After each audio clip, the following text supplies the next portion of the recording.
लक्ष्य the goal achiever. नमस्कार, स्वागत है आपका आपके अपने YouTube चैनल लक्ष्य द गोल अचीवर में। मैं हूं सुधांशु तिवारी और हाजिर हूं आपके सामने एक नया सेशन लेके, जिसमें हम आज बात करेंगे संस्कृत और हिंदी में जो शब्द रूप होते हैं उनकी विभक्ति और वचन को कैसे याद करें। एक छोटी सी शॉर्ट ट्रिक है, हालांकि ये सभी शब्दों पर नहीं लागू होती है, लेकिन कुछ खास शब्द होते हैं जिनके पीछे अगर ये वर्ड आते हैं, जैसे आपका सु सु मा भी, ये पहली वाली लाइन है सु सु मा भी, अगर ये वर्ड किसी भी शब्द के लास्ट में आ रहे हैं तो वो बहुवचन होगा। और ऊपर जो संख्या लिखी है ये विभक्ति को इंगित कर रही है, जैसे रामेशु हो गया तो ये सातवीं विभक्ति का बहुवचन होगा। अस्माभि हो गया यानी तीसरी विभक्ति का बहुवचन होगा।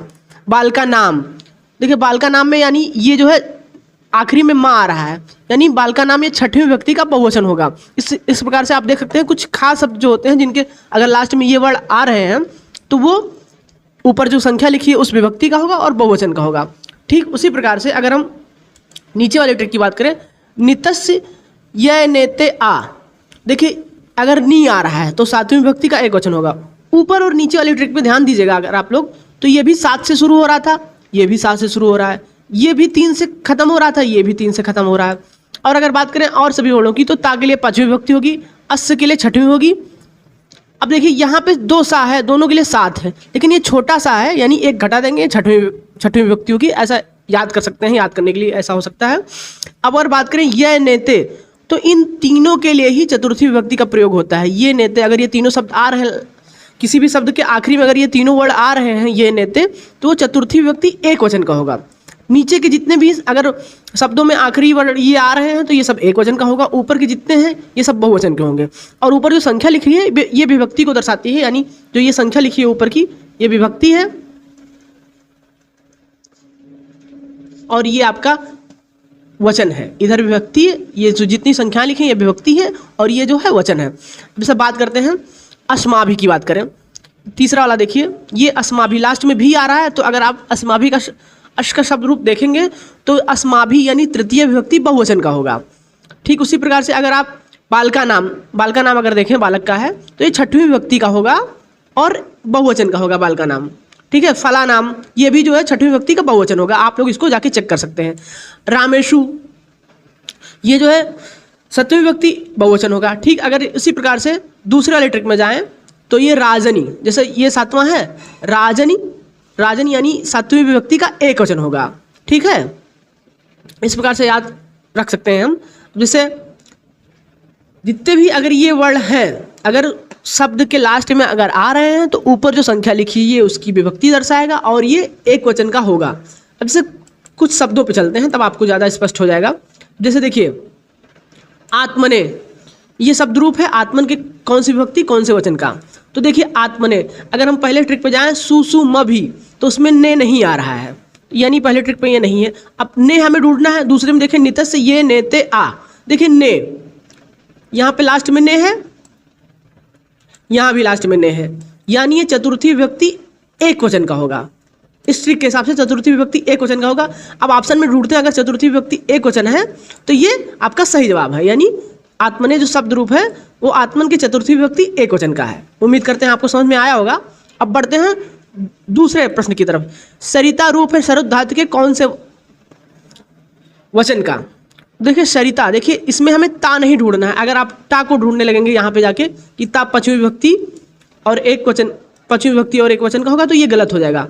हमें जो है ता नहीं ढूंढना है, हमें यहाँ पे ढूंढना है ता में आ की मात्रा लगी हुई है, तो ये जो है यहाँ पे जाएगा, इस वाले तीसरी विभक्ति और एक वचन में जाएगा, क्योंकि आ की मात्रा लगी है ता के लास्ट में, तो तृतीय विभक्ति एक वचन। अब ऑप्शन में ढूंढते हैं, अगर तृतीय विभक्ति एक वचन है तो यानी ये सही रहेगा, यानी ये देखिए ऑप्शन में है तृतीय विभक्ति एक वचन, सरिता जो है तृतीय विभक्ति एक वचन का है। उम्मीद करते हैं आपको समझ में आ रहा होगा। बढ़ते हैं अगले प्रश्न की तरफ। देखिए आत्मा भी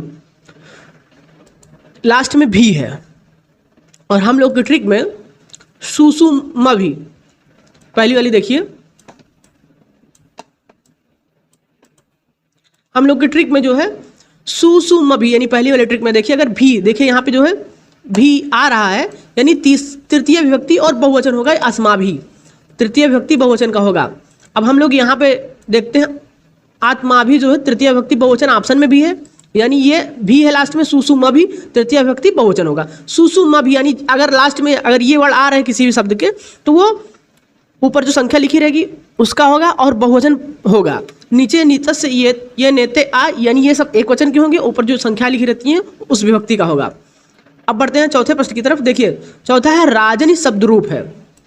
अब राजन की अगर हम बात करते हैं तो देखिए नी आ रही है लास्ट में, नितस्य ये नेते आ, इस हिसाब से नी आ रही है। अब हम अपने ट्रिक में देखते हैं कि नी जो है कौन सी ट्रिक में फॉलो हो रही है। देखिए नी जो है ये यहाँ पे देखिए अगर आप लोग नी से शुरू हो रहा है यानी सप्तमी विभक्ति है और एक वचन होगा, सप्तमी विभक्ति और एक वचन होगा। तो अब राजन की बात करें तो राजन में अगर ऑप्शन में देखिए सप्तमी विभक्ति एक वचन है। अगर आप राजा का शब्द उठा के देखेंगे तो ये राजन जो है ये सप्तमी विभक्ति और एक रूप में ही पड़ेगा, सप्तमी विभक्ति और एक वचन। इस प्रकार से ये भी हमारा सही हुआ। अब बढ़ते हैं अगले प्रश्न की तरफ। यस्मय रूप है, यत शब्द का यस्मय कौन सा रूप है।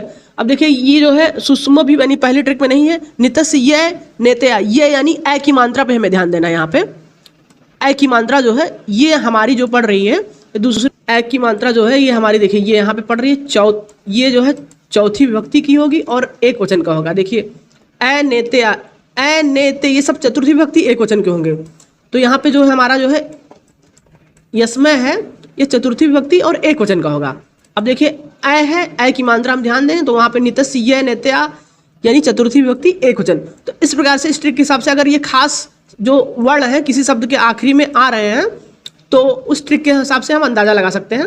जैसे कुछ और शब्द हैं जैसे राग्य, सरिते, जगिते, ये सभी जो है अगर लास्ट में ये आ रहे हैं तो ये सब जो है चतुर्थी विभक्ति और एक वचन के ही होंगे इस ट्रिक के हिसाब से। और मैं आपको पहले ही स्पष्ट कर देना चाहता हूँ ये ट्रिक जो है सभी जगह नहीं लागू होती है। कुछ खास जो वर्ण हैं अगर शब्द के लास्ट में ये आ रहे हैं तो ये वहीं पे लागू होती है। इस हिसाब से अगर आपको बिल्कुल नहीं आता है तो उस हिसाब से आप कम टाइम में ज़्यादा कवर कर सकते हैं इस ट्रिक के हिसाब से। अब जैसे और कुछ शब्द हैं जगते हैं, ठीक है, यहाँ पे देखिए चतुर्थी विभक्ति एक वचन। अब बात करते हैं जैसे और है राज्ञा, आ की मात्रा आ रही है तो देखिए आत्मना, नामना, आ की मात्रा आ रही है तो ये सब जो है तृतीय विभक्ति और एक वचन में चला जाएगा। जितने भी शब्द हैं अगर उनके पीछे आ की मात्रा आ रही है तो वो सब एक वचन तृतीय विभक्ति में चले जाएंगे। अब इस ट्रिक के हिसाब से अगर हम आगे देखते हैं जैसे देखिए सुसुम भी लास्ट में भा आ रहा है, फला भी हो गया, राजा भी हो गया, ए भी हो गया, ये सब शब्द अगर आ रहे हैं तो ये हमारी पहली ट्रिक के हिसाब से जाएगी। और पहली ट्रिक के हिसाब से सुसुम भी यानी तृतीय विभक्ति में जाएगा ये सभी, और तृतीय विभक्ति और बहुवचन। सुसुम भी ऊपर जितने हैं सुसुम भी ये चारों वर्ण जो है बहुवचन के होते हैं और ये जो है तृतीय विभक्ति में जाएगा अगर लास्ट में भी आ रहा है। अगर हम ठीक है आगे बात करते हैं मधुनि आत्मनि, देखिए ये सभी जो है जैसे राजन ही हो गया था आपका सप्तमी विभक्ति एक वचन, ठीक उसी प्रकार से मधुनि आत्मानि ये सभी शब्द भी सप्तमी विभक्ति और एक वचन के होंगे। मधु का मधुनि होता है, आत्मनि ये सभी जो है सप्तमी विभक्ति एक वचन के होंगे। अगर आप शब्द रूप उठा के देखेंगे तो ये बिल्कुल सही निकलेगा। अब यस्मय की बात करते हैं। जैसे यस्मय शब्द है ए की मात्रा है, नितस्य ये नेते आ ए की मात्रा है तो ये जो है एक वचन में जाता है। ठीक उसी प्रकार से जैसे ये आप यहाँ पे ए की मात्रा देख रहे हैं चतुर्थी विभक्ति एक वचन, ठीक उसी प्रकार से हम यहाँ पे देखते हैं ए की मात्रा ये सर्वस्य अस्मय ये सभी भी चतुर्थी विभक्ति एक वचन में ही जाएंगे।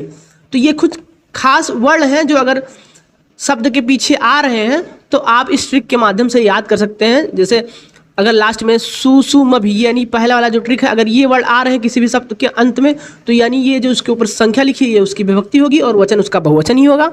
ठीक उसी प्रकार से दूसरी ट्रिक में नितस्य ये नेते आ, अगर ये शब्द के आखिरी में ये वर्ड आ रहे हैं तो ये सभी एक वचन में होंगे और ऊपर जो संख्या लिखी है 7 5 6 4 4 3 ये सभी उसके विभक्ति बता रही हैं। अब जैसे नी का सु से शुरू हो रहा है, 3 से खत्म हो रहा है तो ये इससे आप याद कर सकते हैं। बाकी ये नेते ये सभी ये तीनों जो है तीनों चौथी विभक्ति के ही हैं। तो इस प्रकार से आप याद रख सकते हैं। तो उम्मीद करते हैं आपको ट्रिक पसंद आया होगा। अगर ट्रिक पसंद आया है तो ज़्यादा से ज़्यादा शेयर करें।